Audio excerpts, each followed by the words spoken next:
The video arrived at 9:17 p.m. At first, I thought my aunt had sent it by mistake. No message. No explanation. Just a 43-second clip from a family gathering I hadn't been invited to. I pressed play. My brother was laughing. My mother nodded in agreement. And then I heard the words that stopped me cold. She's a pathetic failure. The room erupted with laughter. For years, I'd quietly paid their mortgage, covered medical bills, and kept the lights on whenever money got tight. None of them knew I was watching. None of them knew the next payment was due in 3 days. And this time, I stayed silent.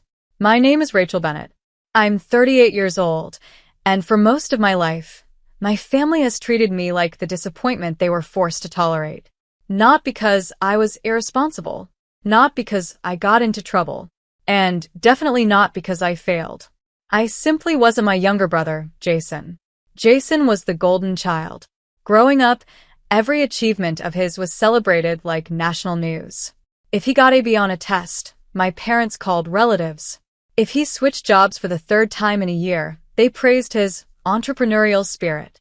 Meanwhile, I graduated college with honors, built a stable career in financial consulting, and paid my own way through life. My reward? Being told I lacked ambition. It never made sense, but after years of hearing it, I stopped trying to change their minds. I focused on my work instead. And over time, something happened that nobody in my family ever seemed to notice. I became the person who quietly fixed their problems. When my father's business struggled, I helped cover a few mortgage payments. When my mother needed a medical procedure insurance wouldn't fully cover, I paid the difference. When unexpected utility bills arrived during difficult months, I handled those too. Nobody forced me. I did it because they were family. Every month, money left my account and appeared in theirs. Most of the time, there wasn't even a thank you, just an assumption that I would continue helping. And I did. For years. Then came the video. It was a Thursday evening. I had just finished dinner when my phone buzzed. The message came from my Aunt Linda. No text. No explanation. Just a video attachment. I assumed she'd sent it intentionally. Maybe it was a family gathering I'd missed. Maybe birthday footage. Something harmless. I tapped play. The recording showed my parents' living room. My mother sat on the couch. My father stood near the fireplace. Jason was holding a drink and laughing about something. At first, nothing seemed unusual. Then I heard my name. Rachel acts like she's so successful, Jason said. The room laughed. I felt a strange knot form in my stomach. My mother shook her head. Honestly, she's a pathetic failure. More laughter. My father smiled. She should be grateful we put up with her. Jason raised his glass. Imagine being nearly 40 and still thinking you're important. The room exploded with laughter again. I couldn't move. Couldn't blink. Couldn't even convince myself to stop watching. 43 seconds. That was all the video lasted. 43 seconds that somehow erased years of excuses I'd made for them. I replayed it 3 times. Each viewing hurt more than the last. Because there was no misunderstanding. No missing context. No joke taken the wrong way. They meant every word. 10 minutes later, my phone rang. It was Aunt Linda. The second I answered, she gasped. Oh my God, Rachel. That wasn't meant for you. My chest tightened. Then who was it meant for? Silence. A long, uncomfortable silence. Finally, she whispered. The family group chat. I thanked her and ended the call. Then I sat alone in my living room staring at the wall. For the first time, I stopped making excuses for people who had never appreciated me. Eventually, I opened my banking app. The screen displayed a scheduled transfer. 3 days from now. Another payment toward my parents' mortgage. My finger hovered over the screen. And for the first time in years, I seriously considered what would happen if I simply did nothing. I didn't cancel the payment immediately. For nearly an hour, I stared at my phone while the scheduled mortgage transfer sat on the screen. Part of me wanted to believe there had been some misunderstanding. Maybe they hadn't meant it. Maybe the video had captured a bad moment. Maybe years of support and sacrifice still meant something to them. But every time I replayed the recording, those excuses disappeared. The laughter sounded too natural. Too comfortable. Those weren't people saying something they didn't mean. Those were people saying exactly what they thought. 3 days later, the payment date arrived. At 8:02 a.m., I opened my banking app. Then I canceled the transfer. One click. Years of automatic support ended with a single click. I expected to feel guilty. Instead, I felt strangely calm, like I'd finally put down a weight I didn't realize I had been carrying. The first few days were quiet. Nobody called. Nobody texted. Nobody noticed. That hurt more than I expected. I had spent years helping them stay afloat, and they didn't even realize the support had disappeared. A week later, my phone rang. It was my mother. "Rachel, have you been having banking issues?" I already knew where this was going. "What do you mean?" "The mortgage payment didn't go through." I took a slow breath. Oh. Just one word. Oh. There was a pause. Then she continued. "Can you look into it? Not hello. Not how are you. Not thank you. Just fix it." "I've been busy," I replied. "Maybe call the bank." The silence that followed felt strange. My mother wasn't used to hearing no, especially from me. 2 days later, my father called. Then my brother. Then my mother again. Each conversation followed the same pattern. They acted confused, concerned, annoyed, but none of them apologized. None of them mentioned the video. It was as if the only real problem was the missing money. By the second week, overdue notices started arriving. My father complained about it constantly. Jason became increasingly frustrated. Apparently, some of his own financial problems had become tied to my parents' situation.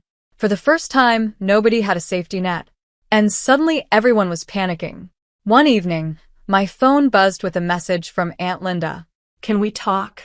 A few minutes later, we were sitting together in a quiet coffee shop. She looked nervous. "Guilty." "I owe you an apology," she said. "For sending the video?" She shook her head. "No." "For not stopping it sooner." A chill ran through me. "What do you mean?" Linda stared into her coffee. "Rachel, that wasn't a one-time conversation." My stomach dropped. They talk like that a lot. The words hit harder than the video itself. Because deep down, I'd hoped it had been an isolated moment. A bad joke. A rare lapse in judgment. Instead, it was normal. Years of support. Years of sacrifice. Years of helping them survive difficult times. And behind my back, they still saw me as a failure. That night, I made a decision. Not out of anger. Not out of revenge. Out of self-respect. The financial support was over. Completely. Permanently. 3 days later, my father called. His voice was tense. "We need a family meeting this weekend." I already knew why. The bills were piling up. The pressure was growing. And for the first time in years, nobody could solve their problems for them. They expected me to walk into that meeting and save them. What they didn't know was that I had no intention of rescuing anyone anymore. The family meeting was scheduled for Saturday afternoon. For the first time in my life, I wasn't nervous about seeing them. I wasn't hoping for approval. I wasn't preparing excuses. And I certainly wasn't bringing my checkbook. When I arrived at my parents' house, everyone was already there. My mother sat rigidly on the couch. My father stood near the window. Jason leaned against the kitchen counter with his arms crossed. The atmosphere felt heavy, like everyone had already decided I was guilty of something. The moment I sat down, my father started talking. "We need to discuss what's been going on." I nodded calmly. "Okay." "The mortgage payment didn't go through." "I know." My mother stared at me. "The utility account is behind too." "I know." Jason let out an irritated laugh. "Then why aren't you fixing it?" There it was. Not concern. Not gratitude. Expectation. As if helping them was my responsibility. As if I owed them something. I looked around the room. Not one person had asked how I was doing. Not one person had acknowledged the video. They simply wanted the money to start flowing again. My father folded his arms. "Rachel, we're family. We help each other." The irony almost made me laugh. Instead, I pulled out my phone.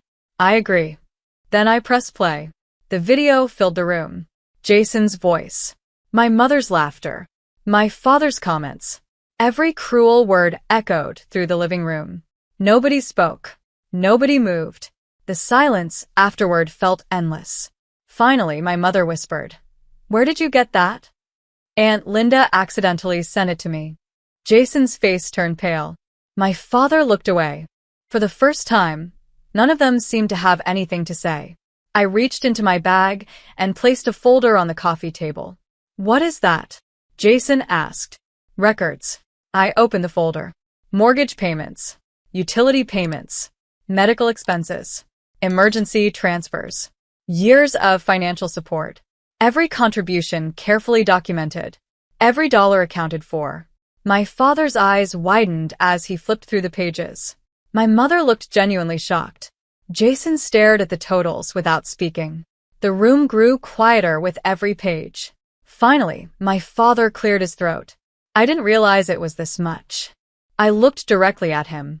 "That's because none of you ever asked." Nobody argued. Nobody denied it. The evidence was sitting right in front of them. For years, I'd quietly stepped in whenever they needed help. Not because I wanted praise. Not because I wanted control. Because I loved them. Because I believed families should support one another. But support without respect eventually becomes exploitation. My mother started crying.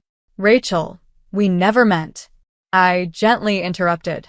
"Please don't." The room fell silent again.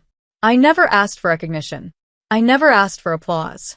I only expected basic respect. Nobody had a response. Because there wasn't one. After a moment, I stood up. My father looked concerned. "Where are you going?" "Home." "What about the payments?" I smiled sadly. "There won't be any more payments." The words landed like a thunderclap. Jason immediately started protesting. My mother began crying harder. My father looked completely defeated. But for the first time, their reaction wasn't my responsibility. I picked up my bag and walked toward the door. Nobody stopped me. Several months later, life looked very different. My family adjusted. Not easily, but they adjusted. They learned to manage their own finances. They learned that support isn't guaranteed. And I learned something too. The money I'd spent rescuing everyone else could finally be invested in my own future. For the first time in years, I felt peaceful. Free. Because sometimes the strongest response to disrespect isn't revenge. It's refusing to keep sacrificing yourself for people who never valued the sacrifice in the first place. And that lesson changed my life far more than any payment ever could.